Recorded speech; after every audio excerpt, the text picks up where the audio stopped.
ওষুধ তো খাইনি। দাঁড়া, আমার কাছে অম্লচঞ্চন বাম আছে, আমি নিয়ে আসছি।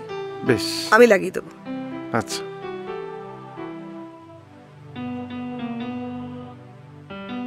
আরে আমার কিছু হয়নি। আচ্ছা এবার বলো তো, স্কুলে যেতে বারণ করলে কেন?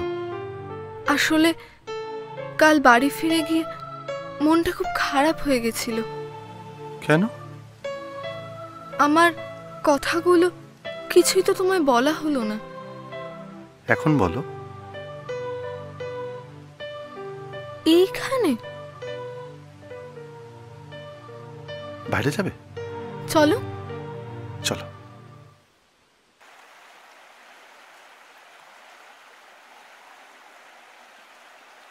তখন আমার বয়স 16 কি 17। দাদা বাড়ি এসে তোমার কথা খুব বলতো, আর সেসব শুনতে শুনতে তুমি যেন আমার বুকের মধ্যে ছবি হয়ে উঠতে। তারপর কলেজে গেলাম, বান্ধবীদের সঙ্গে গল্পে আড্ডায় বেশ বুঝলাম বুকের মধ্যে সেই অস্পষ্ট ছবিকেই আমি যেন ভালোবেসে ফেলেছি। খুব দেখতে ইচ্ছে করতো তোমায়। তারপর কাল যখন তোমায় দেখলাম, মনে হলো তুমি যেন আমার কতকালের চেনা মানুষ, বুকের ভেতর থেকে উঠে এলে চোখের আলোয়।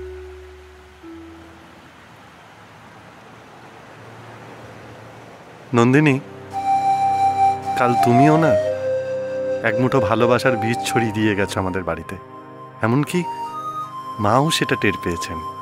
তোমার নিজের কথা কিছু বললে না তো? আসলে কাল কিছু কুলকিনারা খুঁজে পাচ্ছিলাম না। আর আজ?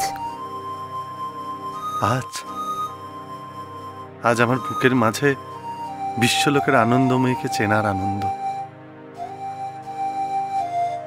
তোমার সঙ্গে চেনা জানা হলো, এবার তাহলে আমার ছুটি। যে অদৃশ্য বাঁধনে তুমি আমাকে বেঁধে দিলে নন্দিনী, এত সহজে তো ছুটি মিলবে না।